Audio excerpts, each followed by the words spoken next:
फीकी पड़ी है जिंदगी जो कल तेरे प्यार से भरी थी।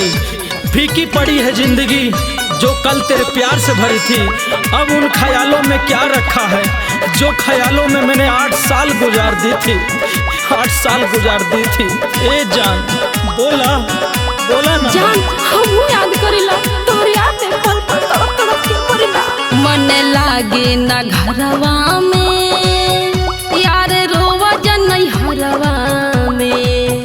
मन लागे ना घरवा में यार रोवा जनई हरवा में।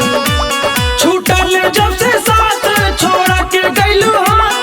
छूटल जब से साथ छोड़ा के गइलू हाथ। लूटा दे झंझहरवा में। जान, मन लागे ना ससुरवा में यार रोवा जनई हरवा में। मन लागे ना ससुरवा में यार रोवा जनई हरवा में। म्यूजिक बाय मिठू बाबू।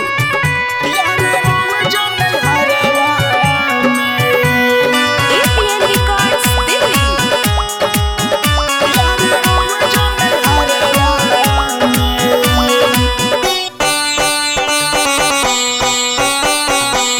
झूठो प्यार कैलू हमसे झूठो खैलू तू किरिया। ए जानू बानी मजबूर हम परिवार से अभियो करीला फिक्रिया हो। हे जान तू ठीक ना कैलू। किस्मत के खेला हो जान। झूठो प्यार कैलू हमसे झूठो खैलू तू किरिया। बानी मजबूर हम परिवार से अभियो करीला फिक्रिया हो गइलू हमसे दूर कैनी हो का कसूर। हो गइलू हमसे दूर कैनी हो का कसूर। अब चल गइलू सहारवा में। मन लागे ना घरवा में यार रोवा जनई हरवा में। मन लागे ना घरवा में यार रोवा जनई हरवा में।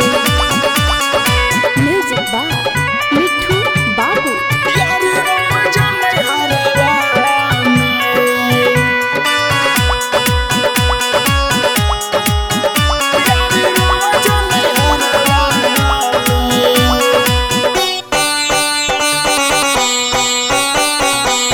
जब से गइलू फोनो न कैलू खुश बाड़ू ससुराल में। जितना रोवेलो उतना रोइला विनोद तोहरे याद में।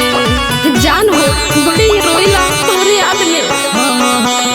जब से गइलू फोनो न कैलू खुश बाड़ू ससुराल में। जितना रोवेला उतना रोइला विनोद तोहरे याद में। लगल दिल में ठेस पागल कहे राकेश। लगल दिल में ठेस पागल कहे राकेश। तड़पे दीपक अन्हरवा में। मन लागे ना ससुरवा में यार रोवा जनई हरवा में।